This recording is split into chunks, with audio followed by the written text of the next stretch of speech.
Hello friends, इस video में हम 2007 के दोनों क्वेश्चन पेपर मतलब पेपर सेकंड रिव्यू करने वाले। तो सबसे पहले दिसंबर 2007 का सेकंड पेपर। नीचे दिए लेखकों में से द लॉस के लेखक कौन है? प्लेटो है। राज्य की सापेक्ष स्वायत्तता की संकल्पना किसके नाम के साथ जुड़ी हुई है? ग्रामची के द्वारा। नीचे दे लेखकों में से किसने सुखवादी दर्शन में ईसाई मानवतावादी मूल्य का परिचय करवाया? जेम्स मिल ने। कौन सा कथन सही है? सी वाला, जो कि है तुलनात्मक राजनीति राजनीतिक शास्त्र में आए व्यवहारवादी आंदोलन में से पैदा हुई। फिर से सही स्टेटमेंट सी वाला ही है कि ब्रिटिश मंत्रिमंडल एक सामूहिक संस्था के रूप में संसद के समक्ष रखे जाने वाले नीतियों के नियमन और संपूर्ण प्रशासनिक शाखा के सर्वोच्च रूप से नियंत्रण करने और दिशा निर्देशक की तरह से कार्य करने का भी उत्तरदायी है। सही स्टेटमेंट राजनीतिक समाजीकरण राजनीतिक व्यवस्था के प्रति विश्वास एवं अभिवृद्धि की स्थापना तथा उसका विकास है। राजनीतिक दलों का पंजीयन 1951 की जनप्रतिनिधि धारा के अनुसार के प्रावधानों के अनुसार होता है। कौन सा दल यूपीए सरकार में भागीदार है? द्रमुक दल। किस राज्य असेंबली की अवधि 6 साल की है? जम्मू और कश्मीर की। पदसोपान को मापन प्रक्रिया स्केलर प्रोसेस किसने कहा है? मूनी और रेले ने कहा है। कौन सा सिद्धांत अनौपचारिक संगठन को केंद्रक बनाता है? मानव संबंध सिद्धांत। नीचे दिए विद्वानों में से कौन कहता है कि निजी प्रशासन लोक प्रशासन से अलग है? एप्लेबी कहता है। यह किसने कहा कि दुनिया को लोकराज के लिए सुरक्षित करना जरूरी है? हमारा अपना कोई स्वार्थ नहीं, हम मानवता के अधिकारी के समर्थक हैं, वुड्रो विल्सन ने कहा। शीत युद्ध खत्म होने और सोवियत यूनियन के टूटने के बाद अब हम हैं बहुध्रुवीय संसार में। अंतर्राष्ट्रीय संबंधों का आधार मानव स्वभाव था और मानव स्वार्थी और सत्ता का लोभी। यह किसने कहा है? मैर्गेंथो ने कहा है। तो इसका है अरविंदो के अनुसार इतिहास का निर्धारण आध्यात्मिकता करती है, कारण इतिहास में संस्कृति और सभ्यता कार्य करती है। इसमें से स्पष्टीकरण सही नहीं है, दोनों स्टेटमेंट सही है। 17 में दोनों स्टेटमेंट सही है और स्पष्टीकरण भी सही है कि कौटिल्य के अनुसार सेना के 4 खंडों को अलग अलग अधिकारियों के अधीन होना चाहिए, हाथी, घोड़े, रथ और पैदल, कारण इससे अधिकारी शत्रु की चालों का शिकार नहीं बनेंगे। क्वेश्चन नंबर 18 में भी दोनों सही और व्याख्या सही है कि आज कोई भी ऐसा समाज नहीं है जो एकल व समरूपी राजनीतिक संस्कृति का दावा कर सके, कारण सांस्कृतिक परिवर्तन की अभिरचना एक देश की दूसरे देश से विभिन्न होती है। 19 नंबर का भी स्टेटमेंट सही और व्याख्या भी सही है कि राज्य और राज्य प्रणालियाँ आधुनिक राजनीतिक जीवन के आधारभूत और स्थायी अभिलक्षण है, क्योंकि राज्य प्रणाली और आधुनिकता ऐतिहासिक रूप से घनिष्ठतापूर्वक संबंध नहीं है। 20 में भी स्टेटमेंट सही है और व्याख्या भी सही है कि प्रबंधन के नौकरशाही एवं तकनीकी संरचना पर अतिरंजित बल देने से भारत की प्रजातांत्रिक राज्य व्यवस्था को बहुत क्षति पहुंचती है, कारण इसका मुख्य शिकार निचले स्तर पर पहल बनी है। 21 में आर वाला गलत है और सिर्फ जो हाईलाइट किया हुआ है वही सही है कि अपराधियों का राजनीतिकरण राजनीति के अपराधीकरण से अधिक खतरनाक है। 22 में स्टेटमेंट और असर्शन दोनों सही है कि लोक प्रशासन का नियंत्रण विधायिका से कार्यपालिका पर जा रहा है, क्योंकि संसद के पास सरकारी क्रियाकलापों की विस्तृत समीक्षा के लिए समय नहीं है। 23 में भी स्टेटमेंट सही है और व्याख्या भी सही है कि सरकार अपने कर्मचारियों को कई प्रकार का प्रशिक्षण देती है, प्रशिक्षण से कर्मचारियों के कौशल में वृद्धि होने से उनकी कार्यक्षमता बढ़ती है। दोनों स्टेटमेंट सही थे और स्पष्टीकरण भी सही था। इसमें अविकसित देश समकालीन विश्व में भारी असमानताओं से ग्रस्त है, कारण अंतर्राष्ट्रीय प्रणाली को सुरक्षा, आज़ादी और प्रगति से जुड़े मुद्दों पर ध्यान देना चाहिए। इसमें स्पष्टीकरण सही नहीं है, स्टेटमेंट दोनों सही है। 25 का भी वैसा ही है, स्पष्टीकरण गलत है, स्टेटमेंट दोनों सही है। अंतर्राष्ट्रीय राजनीति में प्रमुख मुद्दा है विश्व राजनीतिक व्यवस्था के वैश्वीकरण से उत्पन्न समस्याओं का समाधान करने की अक्षमता, कारण वेस्टफैलीय व्यवस्था दीर्घकालिक धारिता की संतुष्टि करने में असफल हुई है। इसमें से स्पष्टीकरण सही नहीं है। पुस्तकों का क्रम लगाना है। सबसे पहले आई लेविएथन हॉब्स की, फिर मॉडर्न पॉलिटिकल एनालिसिस आई, फिर द कैलकुलस ऑफ कंसेंट आई और फिर the theory of justice John Rawls की। इसमें भी सिद्धांतों और संकल्पनाओं का क्रम लगाना है। तो सबसे पहले जनरल विल आई रूसो की, फिर अथॉरिटी एज फेडरल, फिर सत्याग्रह और फिर ग्राम स्वराज। इसमें भी सही क्रम लगाना है। तो सबसे पहले आया दार्शनिक उपागम, फिर मार्क्सवादी उपागम, फिर व्यवहारवादी और फिर व्यवस्था उपागम। पुस्तकों को क्रम अनुसार लगाना है। तो सबसे पहले आया theory of practices of modern government, फिर आया द पावर इलाइट, फिर पॉलिटिकल मैन और फिर आखिरी में कंपेरेटिव पॉलिटिक्स डेवलपमेंटल अप्रोच। घटनाओं को क्रम में लगाना है। तो सबसे पहली घटी है आज़ादी के बाद कांग्रेस में विभाजन, फिर संसदीय चुनाव में गरीबी हटाओ नारा आया, फिर इलाहाबाद हाई कोर्ट के फैसले के अनुसार इंदिरा गांधी की संसदीय सीट खत्म होना और फिर केंद्र में पहली गैर कांग्रेसी सरकार का बनना। न्यायालय की उच्चतम न्यायालय के फैसले के बारे में क्रम लगाना है। तो सबसे पहले A.K. गोपालन केस का फैसला है, फिर गोलकनाथ, फिर मिनर्वा मिल्स केस और फिर संविधान की 9वीं अनुसूची संबंधित केस। लोक प्रशासन के उद्गमन और समृद्धि में निम्न निर्दिष्ट बिंदुओं पर विचार करना है। तो इसमें सही अनुक्रम है। सबसे पहले हनी रिपोर्ट आई, फिर फिलाडेल्फिया कॉन्फ्रेंस हुई, फिर publication of towards a new public administration book है और फिर मिनोब्रुक कॉन्फ्रेंस है। इसमें सिद्धांतों का क्रम लगाना है। तो सबसे पहले आएगा मैक्स वेबर का नौकरशाही सिद्धांत, फिर ह्यूमन रिलेशन सिद्धांत जो कि एल्टन मेयो ने दिया है, फिर आएगा न्यू पब्लिक मैनेजमेंट और डिसीजन मेकिंग सिद्धांत पहले आएगा, आखिरी में न्यू पब्लिक मैनेजमेंट आएगा। सबसे पहले मैक्स वेबर की नौकरशाही, फिर ह्यूमन रिलेशंस सिद्धांत, फिर डिसीजन मेकिंग और फिर न्यू पब्लिक मैनेजमेंट। इसमें भी क्रम लगाना है। तो पहले नाटो का गठन हुआ, फिर नेम, फिर सोवियत यूनियन का टूटना और फिर इंडियन ओशन रिम आए। फिर से घटना को कालक्रम लगाना है। तो माई लाई जनसंहार पहले हुआ, फिर कैप डेविड, फिर इराक द्वारा कुवैत पर हमला और फिर सेंट पीटर्सबर्ग में G8 का शिखर सम्मेलन। Match the following: Plato philosopher king, Machiavelli private and public morality, Hegel time spirit और अरबिंदो सावित्री। फिर से जोड़ियाँ सम्मिलित करनी है। The great keepers David Easton, संतुष्ट सुअर से असंतुष्ट सुकरात अच्छा है J.S. मिल, संपूर्ण क्रांति J.P. नारायण और एनकोडिंग और डिकोडिंग डायच। जो रॉन्ग वाला मिलान था वो फोर्थ वाला था, बाकी सही है। पेरेटो ने बताया है अभिजन की संचलनशीलता, राजनीतिक समाजीकरण राजनीतिक संस्कृति में आगमन प्रक्रिया, और लुसियन पाई ने बताया है संरचनात्मक विभेदीकरण। फिर से फोर्थ वाला ही मिलान सही नहीं है, बाकी सही है। रॉबर्ट मिशेल का स्वल्पतंत्र का लोहस नियम, हंटिंगटन का आधुनिकीकरण एक बहुमुखी प्रक्रिया और कार्ल डुएच का रिसेप्टर्स। इसमें जोड़ियाँ सम्मिलित करनी है।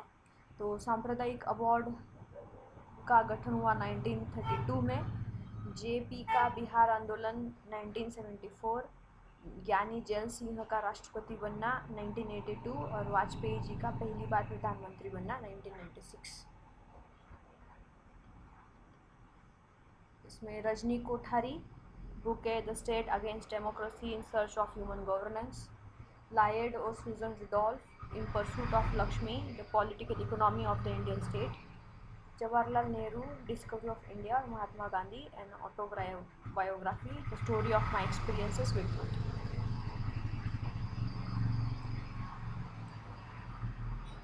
नियंत्रण विस्तृति V.K. ग्रेकुनास, पदसोपान J.D. मोनी, अनुवंशिक सत्ता मैक्स वेबर और संगठन के 14 सिद्धांत हेनरी फैयल।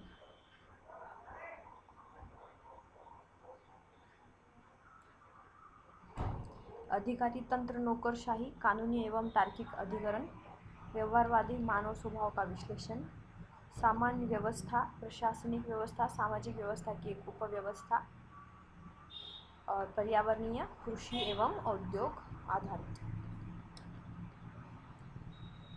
भारत की विदेश नीति का निर्माता पुतिन, रूस, चीन, पंचशील जवाहरलाल नेहरू से संबंधित है और आज़ाद हिंद फौज सुभाष चंद्र बोस से संबंधित है। इसमें संकल्पनाएं किसने बनाई है?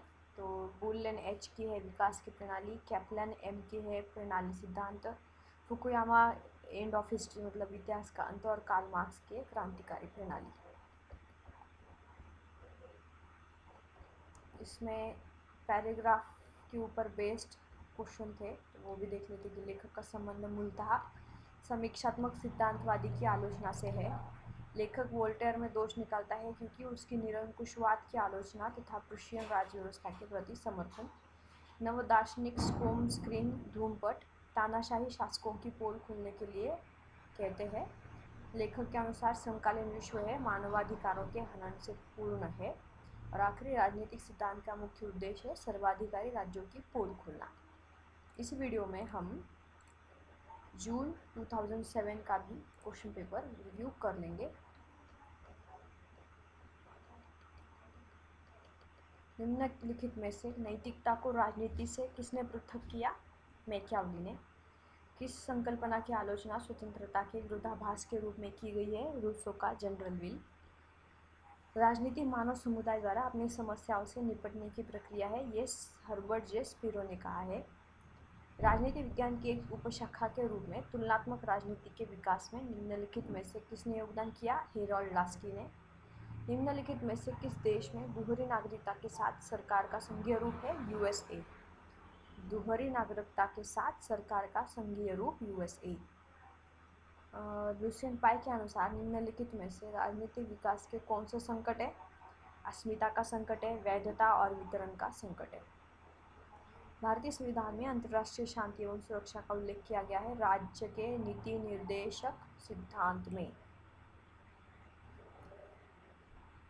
भारतीय संविधान के किस संशोधन में सरकार में मंत्रियों की संख्या कम करने का उल्लेख किया गया? 91वां संशोधन। निम्नलिखित में से अहिंसात्मक प्रतिरोध के सिद्धांत का जनक कौन है? अरविंदो घोष। लोक प्रशासन उन क्रियाओं को कहते हैं जिनका उद्देश्य लोक नीति को लागू करना होता है, यह परिभाषा दी है एल.डी. व्हाइट ने।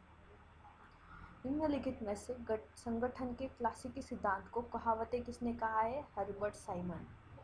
सिविल सेवा स्थायी रूप से वेतनभोगी एवं कुशल पदाधिकारियों की व्यावसायिक संस्था है, यह किसने कहा है? हरमन फाइनर ने। दक्षिण एशिया क्षेत्रीय देशों के संगठन का अस्तित्व मुख्यतः निर्भर करता है शांति एवं सहयोग पर। शांति के लिए एकता का प्रस्ताव निम्नलिखित में से किसने किया है? यूएन ने किया है।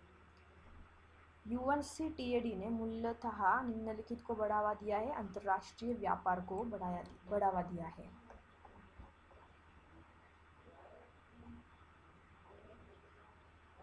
सिक्सटीन टू 25 क्वेश्चन जो है वो असर्शन बेस्ड क्वेश्चन है, तो देख लेते हैं। 16 क्वेश्चन में वैज्ञानिक समाजवाद वर्ग संघर्ष के संदर्भ में इतिहास की व्याख्या करता है, कारण वर्ग संघर्ष पहले सुपर स्ट्रक्चर में होता था। इसमें सिर्फ व्याख्या सही नहीं है। 20वीं सदी के उत्तरार्ध में पश्चिमी विद्वानों की प्रमुख चिंता समुदाय का विचार रही है, कारण स्थानीय विस्तृत और कमज़ोर हो गया है। इसमें स्टेटमेंट भी सही है और स्पष्टीकरण भी सही है। 18वां क्वेश्चन है, संरचनात्मक प्रकार्यात्मक विश्लेषण प्रकार्य और संरचना की संकल्पना के इर्द गिर्द घूमता है, कारण प्रकार्य किसी प्रणाली सिस्टम के कार्यों की अभिरचना के वस्तुनिष्ठ परिणाम के तौर पर परिभाषित किया जाता है। इसमें व्याख्या सही नहीं है, स्टेटमेंट दोनों सही है। 19th क्वेश्चन, अभिजात्य सिद्धांत मध्य एवं पश्चिमी यूरोप के देशों में प्रजातंत्र के विवेचन के तौर पर प्रयोग किया गया, कारण प्रत्येक प्रजातांत्रिक समाज में अल्पसंख्यक शासन करते हैं। इसमें भी स्पष्टीकरण सही नहीं है, स्टेटमेंट सही है। 20वां क्वेश्चन है, 1977 के बाद भारत में साझा सरकार का प्रयोग सफल रहा, कारण एक दलीय प्रधानता की प्रणाली का असफल होना। इसमें सिर्फ आर सही है, ये कथन सही नहीं है, ए वाला। 1970 के दशक में सभी प्रकार के का सामाजिक के समाज का चरित्र एक सा है, कारण भाषा, धर्म और जाति का चुनाव में लाभ के लिए उपयोग हो रहा है। इसमें सिर्फ आर सही है। पदसोपान प्रशासन में मानव संबंधों को कई प्रकार की हठधर्मिता, रिजिडिटी की ओर ले जाता है। कारण अधिक्रम प्रशासनिक संगठन में संशक्ति को बनाए रखने का साधन है। इसमें स्पष्टीकरण सही नहीं है, स्टेटमेंट दोनों सही है। लोक प्रशासन लाभ के उद्देश्य से पूर्णतः मुक्त नहीं है। कारण सरकारी कार्यकलापों का मुख्य उद्देश्य समाज कल्याण को प्रोत्साहित करना, बढ़ाना है। इसमें व्याख्या सही नहीं है, स्टेटमेंट दोनों सही है। 24 उत्तर शीत युद्ध काल में निर्गुट राष्ट्रों का संगठन नाम अभी भी प्रासंगिक है। कारण निकट भविष्य में कुछ विकासवान राष्ट्र प्रमुख स्थिति में होंगे। इसमें भी व्याख्या सही नहीं है। 25 में यही सही है कि भारत चीन दोनों ने 21st सदी में एक संरचनात्मक एवं सहयोग के संबंध का मार्ग अपनाया है, और आर उसमें गलत है। अभी सिद्धांतों को क्रम में लगाना है, तो सबसे पहले आया सप्तांग सिद्धांत, फिर संरक्षण का सिद्धांत, फिर अहिंसात्मक विरोध और फिर सत्याग्रह। पुस्तकों को क्रम में लगाना है, तो सबसे पहले ग्रामर ऑफ पॉलिटिक्स आया, फिर आइडियल ऑफ ह्यूमन यूनिटी आया, फिर न्यू ह्यूमनिज्म आया, फिर मल्टीकल्चरल सिटीजनशिप आया। कार्ल डेउच की संचार सिद्धांत कम्युनिकेशन थ्योरी में 4 संख्यात्मक कारकों को सही क्रम में लगाना है, तो ये भी रिपीट हो चुका है। तो सबसे पहले लोड है, फिर लैग है, फिर गेन और फिर लीड है। Load, lag, gain, lead. Kenneth Organski के अनुसार एक विकसनशील समाज को नीचे दिए गए विकास के 4 चरणों से गुजरना पड़ता है। तो उसका क्रम है, सबसे पहले राजनीतिक एकीकरण करना पड़ता है, फिर औद्योगिकरण, फिर राष्ट्रीय जन कल्याण और फिर प्राचुर्य। लोकसभा के स्पीकर के क्रम लगाने हैं, तो सबसे पहले हुकुम सिंह थे, फिर संजीव रेड्डी, फिर संगमा और फिर सोमनाथ चटर्जी। भारत के संविधान में निम्नलिखित को किस कालक्रम में रखा गया है? पहले राज्य का नाम परिवर्तन होता है, फिर धार्मिक स्वतंत्रता का अधिकार है, फिर IAS और IPS के बारे में उल्लेख है, और फिर किसी राष्ट्र में राष्ट्रपति शासन लगाना। निर्णय लेने में निम्नलिखित चरणों को किस क्रम में रखेंगे? तो सबसे पहले समस्या का निर्धारण होना चाहिए, फिर किसी समस्या की पृष्ठभूमि की जानकारी होनी चाहिए, फिर विकल्पों की पहचान और फिर विकल्पों का निर्धारण होता है। लोक प्रशासन के अध्ययन की निम्नलिखित उपागम किस क्रम में विकसित हुई? तो सबसे पहले क्लासिक उपागम आया, फिर मानव संबंधों का उपागम आया, फिर व्यवहारवादी उपागम और फिर नीति उपागम आया। भारत चीन संबंधों में घटनाओं का क्रम लगाना है, तो सबसे पहले भारत द्वारा पीपल्स रिपब्लिक ऑफ चाइना को मान्यता देना, फिर पंचशील समझौता हुआ 1954 में, फिर दलाई लामा का भारत में प्रवेश हुआ, और फिर भारत चीन के दौत्य संबंधों की 53वीं वर्षगांठ हुई। इसमें परिषदों को सही क्रम में लगाना है, तो सबसे पहले NPT का गठन हुआ, फिर मैस्ट्रिक्ट संधि हुई, फिर सॉल्ट और फिर बेलग्रेड परिषद हुई। ये शब्द को किसने प्रतिपादित किया है? तो पावर शब्द मैकियावली द्वारा प्रतिपादित है। इंटरनल कॉन्शियसनेस जो है वो ग्रीन के द्वारा है, TH ग्रीन के द्वारा। मूल्यों का बाध्यकारी वितरण है डेविड ईस्टन, और प्रिजन डायरी है ग्रामची। प्रिजन डायरी ग्रामची ये तो हमें पता ही है।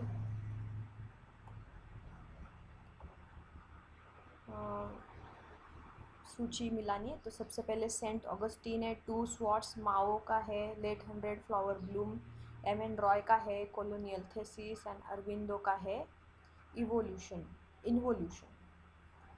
सही मिलान सिर्फ थर्ड वाला है कि डेविड ईस्टन है द पॉलिटिकल सिस्टम। सूची सुमिलित करनी है, तो राजनीतिक संप्रेषण है कार्ल डुच का, निर्भरता है फ्रैंक का, जनता का मस्तिष्क रॉबर्टो मिशेल्स, मास माइंड मतलब रॉबर्टो मिशेल के द्वारा है, और 3 स्तरों पर राजनीतिक विकास के चिन्ह लुसियन पाई द्वारा विकसित हो गया है। जोड़ियाँ सुमिलित करनी है, तो भारतीय राष्ट्रीय लोकदल हरियाणा से है, TMC पश्चिम बंगाल से है, JDU बिहार से, और TRS आंध्र प्रदेश से है।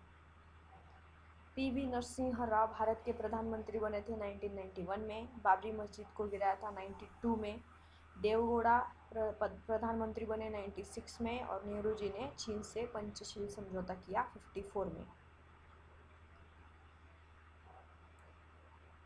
कर्मचारी को केवल उच्च अधिकारी से आदेश मिलने चाहिए, ये इसको कहेंगे यूनिटी ऑफ कमांड। अभी ये भी क्वेश्चन रिपीट हो चुका है तो समझ लेते हैं। कर्मचारी को केवल उच्च अधिकारी से आदेश मिलने चाहिए, इसको कहते हैं यूनिटी ऑफ कमांड। एक प्रशासक कितने अधीनस्थों को निर्देश दे सकते हैं, इसका है नियंत्रण का दायरा में स्पष्टीकरण। फिर है उच्च पदस्थ एवं अधीनस्थ कर्मचारियों के संबंध दायित्व के विभिन्न स्तरों पर, ये होता है हायरार्की मतलब पदसोपान अभिक्रम। और आखिर में है एक समान उद्देश्य की प्राप्ति के लिए वर्ग के प्रयासों का व्यवस्थित क्रम, ये होता है संयोजन। तो इसमें से यूनिटी ऑफ कमांड जो स्टेटमेंट है वो रिपीट हो चुका है, इस पे क्वेश्चन आ चुके हैं। फॉल्स वाला है डी वाला जो सही तरीके से मिलाया नहीं है। क्लासिक की संरचना है मानव संबंध, अनौपचारिक संबंध और व्यवस्था पर्यावरण के संबंधित है। फोर्थ वाला गलत है उसमें। मार्गेंथो का है राष्ट्र के बीच राजनीति। एच कार्न का है 20 वर्षों का संकट। केनेथ वॉल्ट्स का है अंतर्राष्ट्रीय राजनीति का सिद्धांत। और शेलिंग का है संघर्ष की युक्ति। इसमें वो ये जो द 20 ईयर क्राइसिस है वो क्वेश्चन रिपीट हो चुका है। गैट का संदर्भ है agreement on tariff and trade. SAARC का संबंध है साउथ एशियन नेशंस। नाफ्टा का है नॉर्थन अमेरिकन स्टेट्स। और ट्रिप्स का है इंटेलेक्चुअल प्रॉपर्टी राइट्स। ये स्टेटमेंट्स 46 to 50 ये पैराग्राफ पर बेस्ड क्वेश्चन है, देख लेते हैं। व्यक्ति अपने हितों के प्रति अनभिज्ञ होता है क्योंकि उनका क्षेत्र व्यापक है। मतदान के व्यवहार की समस्या आसान हो गई है क्योंकि सैद्धांतिक मुद्दे बहुत कम होने के कारण। स्टेलिन को ऐसा क्यों संदर्भित किया जाता है, नियमों की अवहेलना और विरोधियों को धमकाया जाता है। मतदान के नियम अप्रजातांत्रिक क्यों हैं, क्योंकि वे मतदान के निर्णय लेने की आज़ादी को प्रतिबंधित करते हैं। और आखिरी, निम्नलिखित में से कौन एक व्यक्ति की दूसरे व्यक्ति के ऊपर शक्ति निर्धारण में महत्वपूर्ण है, व्यक्ति विकल्प व्यवस्था से प्रतिबंधित है। Thank you.